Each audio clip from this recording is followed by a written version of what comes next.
Joins me now. Pastor, thanks for being with us. You're warning to Americans who think this can't happen here. What is it?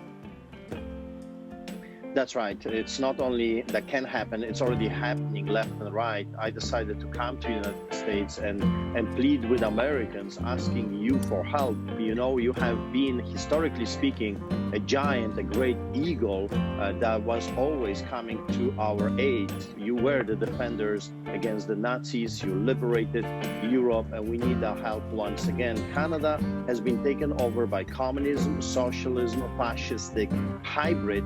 We are being arrested, we're being threatened. Today, I learned that I received another charge. Even though I'm touring in the United States, the Crown prosecutors came with another charge. I was sentenced with my brother 2 days ago. We have been found guilty for inciting people to come to church. My brother is facing 2 years jail time. I am facing 4 years jail time for inciting people to come to church. Pat, I have to stop you there.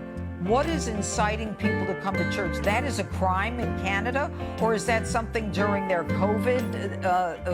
What is the rationale behind that? Yes, we have been called the super spreaders. We have been called the lawbreakers, the troublemakers, the deniers of the COVID pandemic.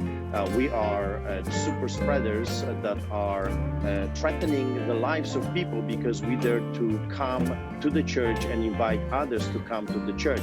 I received 30 citations, millions of dollars worth of fines because I would not stop congregating. I will not shut down my church, and especially now when so many are depressed. Sure. And we have a record suicide among the children. This should be a huge warning to you. We have the historical record, if it comes to suicide among the children. But aren't you holding services outside?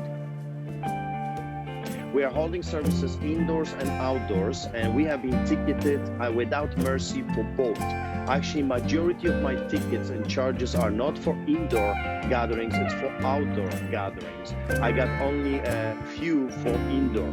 I have been arrested for inviting people to come to church and for officiating a church service, even though I took the church outside, and they demanded to inspect the facility. They demanded to come in the middle of the church service, even though Criminal Code of Canada is preventing them on 3 accounts, section 176, from doing it, but they don't care about the laws. Pastor, I don't mean to interrupt you, but is this happening to you, or are the other church leaders in Canada facing the same prosecution?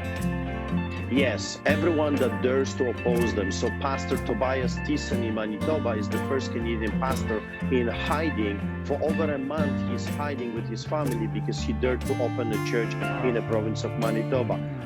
The Coates, the church outside of Edmonton, was fenced by authorities, 3 fences, and their church building was confiscated. Pastor Tim, you mentioned him.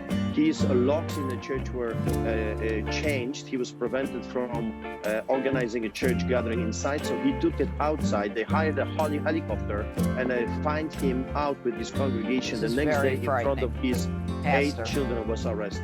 Yes, very frightening, very frightening. Pastor Pawlowski, we wish you not just good luck, but Godspeed.